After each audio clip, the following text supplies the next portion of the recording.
The Houston Rockets underwent a revolutionary transformation at the trade deadline, pivoting into an all-encompassing small ball rotation when they traded Clint Capella for Robert Covington in a 4-team deal. With nobody over the height of 6 feet 8 inches getting regular minutes and a de facto center, PJ Tucker, who stands at a stout 6 feet 5 inches, the Rockets have made their decision and there is truly no going back. The Rockets are getting throttled on the boards since their transition, ranked 29th in rebounding percentage at 45.9%. They're dead last in defensive rebounding percentage at 68.2% and 5th worst in offensive rebounding at 23.7%. They're just 7-6 in this 13-game stretch. Their offensive rating is 112.7, 12th in the NBA, and their defensive rating is 111.4, 15th in the NBA. The Rockets stole a nice win from the Los Angeles Lakers early in this run, but bad losses have been piling up both with and without Russell Westbrook in the lineup.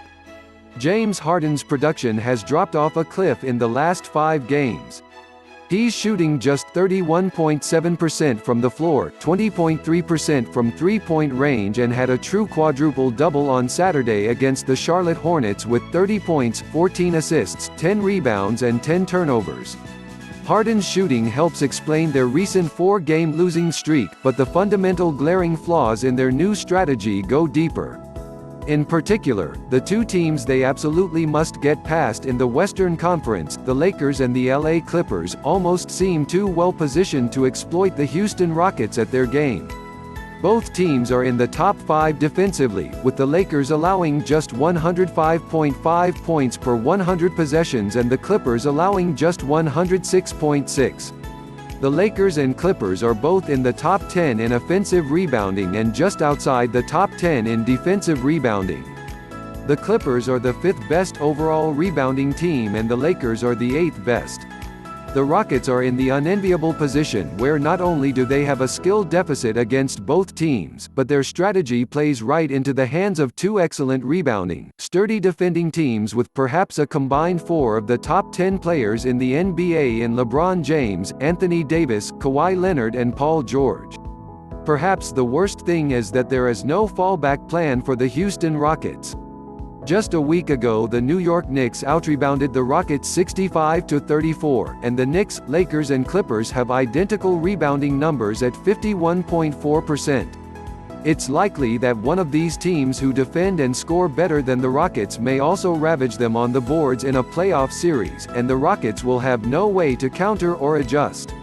The only players the Rockets have over the height of 6 feet 9 inches are the shell of Tyson Chandler, who has played 219 minutes in 26 games this season, and the 21-year-old Isaiah Hartenstein, who is currently languishing in the G League with the Rio Grande Valley Vipers.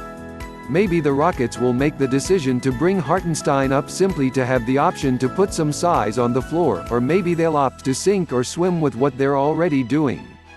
There's no escaping the reality of what's happening to the Rockets lately, and head coach Mike D'Antoni admitted this after Sunday's loss to the Orlando Magic. There's a reason teams don't run a perpetual small ball strategy. Playing up a position, or 2 positions in some cases, is exhausting. Draymond Green and the Golden State Warriors' death lineup weren't playing 30 minutes per night, they were playing short stints so opposing teams couldn't overwhelm them with size and brute strength.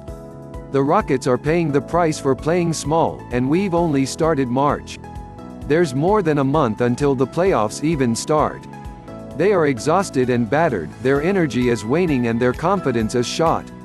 It would be hard for things to get worse, but D'Antoni's assertion that things will get better is only based on the assumption that this is bad as things can get.